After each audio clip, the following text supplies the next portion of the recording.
Hello and hey, it's everyone messing around golf with your friends. This time going to be a Red Tomb guide, one of the custom workshop maps. This one is by Aopneo. Sorry for getting your name wrong. You say every English speaker does. The very first hole is very specific. I'm sorry I didn't really pause on that, but again, this is a custom map that can be changed at any time by a player. So maybe not the most important thing to learn every particular shot at this point in time, with the editor only being out for a week. And with that, we've already missed 2 holes, but I'll get right into narrating in a second. This hole can be a bit finicky, and not because of his design. It's just the way that the bouncing mechanics kind of work. Sometimes your ball gets slowed down a huge amount, and sometimes it doesn't. It got slowed down there, so it went in, but I do believe that exact shot will go in if you catch the quick bounce as well. So keep that in mind when you see it. This hole we're just going to shoot straight forward, about 2 3/5, just shy of 3/4 at least, 2/3 maybe. And then the exact same power directly to either side of the hole that you're on to kind of account for a little bit of that curve. So we're going to aim just above the eye on this gravestone, going 3 power as you saw. And this could be a little finicky because you end up in different spots, obviously, if it's not pixel perfect. We're going to aim at the bottom of the P on rip on this one and go just under full. If you go full, you might make it. It just kind of depends because those notches on the side will knock you down if you go the exact wrong speed. This hole, we're going to just go 3.5, aim right at this little corner of that dark tile that you can see there, square. And it's a fairly finicky hole again, just because of the way the objects interact, not because of his design. And we'll talk about that a little bit later. So the first shot of this one, I go just under full power. It's not ultra specific. We're just trying to end up in the vicinity right here, but we do want to be on this side of the hump, so that's why I didn't go exactly full power. And from there, we're going to go about 2 1/4, 2 1/5, and you're going to want to basically attack the hole and get it to bounce in. I got a little lucky with the lip out and lip back in. Because it's so variant, I wouldn't worry too much about it. You're probably going to get an easy 3 there. So this hole, we go about 2 1/4. 2 tiles up and 1 tile to the right.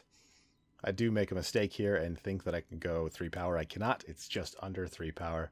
I went ahead and left it in to show that I suck sometimes. I'm not sure if that was because the books kind of gave me an extra bounce there or not, but regardless of that, we do show here. We take just that little bit off, and it's the exact amount we need to come back over and get into the hole. Hole 9, I was messing around trying to find a hole-in-one. I feel like with the way he designs his holes that it's possible. So that's going to be interesting. But anywhere in that little vicinity of where I aimed, it's a pretty big range. Don't worry too much about it. Full power, then it's the easy 2 on a par 4. Hole 10, I aimed specifically at that line. I know it's pretty hard to see. Again, the ball was stopping sometimes and not stopping other times, and so that might get worked out. That's, again, to do with the engine and not with his design. This one, we're going to go take a little bit off of full at that top right-hand corner of that dark square. Again, go back and see it. Apologize for going quickly, but again, this map can change at any point in time. This one, I was trying to get full power off the pumpkin to see if I can get it to do anything special. But the easy, consistent 2 here is just about 2 1/4, as you're seeing. It'll line you up pretty perfectly through the pumpkin. And we'll just go to the end of the R for a nice, consistent power again. Hole 13, my shot that I thought worked didn't work anymore. So I had to come up with a new one. I like this a lot. I just went just right at that left line at full power. And the second shot, we're going to come over here. Again, looking at sort of the left line, go just under 3.5. And that'll completely depend on where you end up on the first shot. It's one of those tricky ones where it'd be pixel perfect into pixel perfect. I guess that's a little extreme because there is a little dip, but you get the point. It's a tough shot. This is another one, has a huge range. Anywhere around where I shot is perfectly fine. It's going to be probably hole-in-oneable. Again, the way he designs his holes, there always seems to be that little trick that you can do to get a hole-in-one. So I like that a lot.